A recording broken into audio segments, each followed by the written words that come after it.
Hi, this is Daniel with Bronco Outfitters Off-Road, and I'm here with Austin from Team 301. And so, Austin, you've been recently just plunged into the racing world. So tell us a little bit about what you do in your guys' team. So I'm the co-driver and navigator. Essentially, I sit with RJ and tell him where to go, like a good boy. And so, just to make sure you guys don't get lost, I know in Mexico sometimes it can be difficult because there's roads that cross.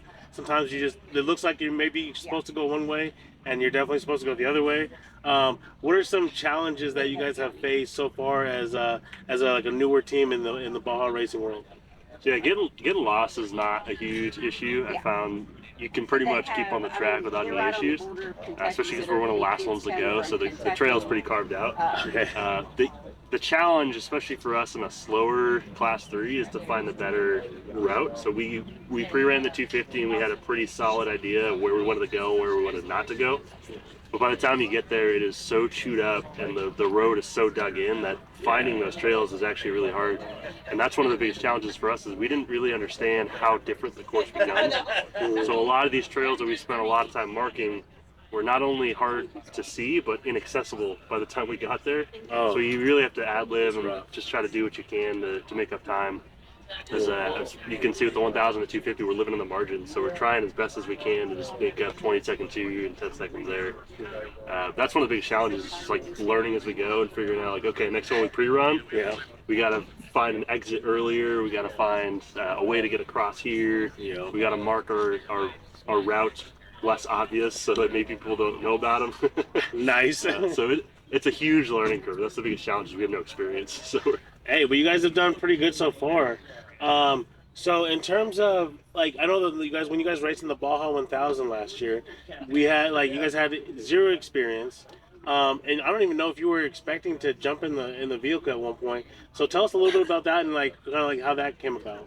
yeah, luckily we had Ken. Ken was our experienced driver, and he did side-by-side racing, so he gave me some insight in the form of about a 10-minute lecture on how the systems work. All of our experience has come from racing, so we haven't done practice outside of racing. So everything we do from the time we started that night to the time we finished to the 250, all of it's just experience from racing. I was not expecting to get in the car. RJ asked me to be a backup driver the day before, so I frantically signed up. And then his idea was if he got tired, I was going to jump in his seat. Okay.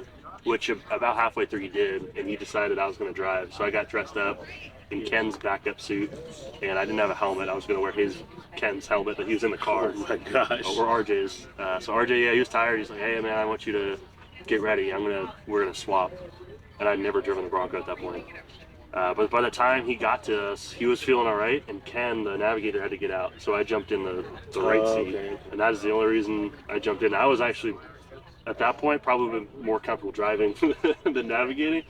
But with that, I had 17 hours figured out, and we got a good rhythm towards the end. Yeah, Of it. you guys made it seem seamless. Like you guys knew what you were doing, and so you like from the standpoint of watching, because I was at home watching on the live stream, and you guys just seamlessly jumped in and just kept it moving. We're not going 90 miles an hour like a lot of the trophy trucks, so Yeah. that is a benefit where we have a little bit more time to think. Mm-hmm. But we also had a good communication flow that kind of came natural to us, just because we're both military, so Yeah. a lot of the things that we say are pretty common across the military, and it made it a lot easier, I think, just communication-wise. So there was no Okay. gap in communication. We were pretty quick to pick up what we're trying to say and make Sweet. it work. Yeah. Dude, I love that, and like I think the Bronco community didn't really have anyone to like really get behind in terms of like your everyday Bronco driver. And so like obviously we all know like Lauren Healy, like that guy's amazing and he does crazy stuff, but like in terms of like the people who are at the shows like this at Supercell East, like so like the everyday person, it was like, oh my gosh, like I know that person, and like to like relate to them on that level was pretty cool. I know during the Supercell, not Supercell, during the Baja 1000, I tried to stay up with you guys like through like that whole thing, and I did, but I was exhausted. I was like, I'm sitting on my couch and I'm tired, dude. I was like, this is a different level, and so. But yeah, hopefully I can get out there with you guys at some point and just get some media, and maybe we'll be doing your custom shirts anyways Oh, yeah. for your guys' team. So it'll be super sweet to see that. Here at Super Celebration, what is your favorite part about Super Celebration? It's the same thing you said. It's always the people. That's why we're out here. Mhm. Is the people, is the community. Uh, all of us in the Bronco world are fairly new to the community because the car's only 3 years old. Yeah, So it's always really, really fun seeing the same folks that you see every year, and yeah, especially it's difficult to make it out to this one in Tennessee. yeah. But I get to see people that I don't normally get to see. Yeah, Because I'm- OC, yeah. OC, yeah, and Swans, and like all the people that you normally interact with on social media. Yeah. It's really cool to come out here and see everybody. And I don't know if there's a community in the world that took off as quick as the Bronco community. Yeah. It's 3 years old and it's already. Yeah, I had never been a part of like a car community like this, and so like everyone was so close on social media, but in my mind I was like, I'm never gonna actually meet these people. Yeah, right. And then I go to my first event, and I was like, oh, like they want me to come back to these events and like establish like friendships, and so Yeah, we're all instant friends. Yeah, You come and in, I it's was like- everyone's instant friends. I was just like, oh, like I didn't know it was like that in the Bronco community. So I thought that was super cool. I wouldn't trade it for anything except for another Bronco, which I already did. And so, but yeah, and so. Did you have anyone that you wanted to shout out? Any companies or sponsors that you guys wanted to shout out while you're here?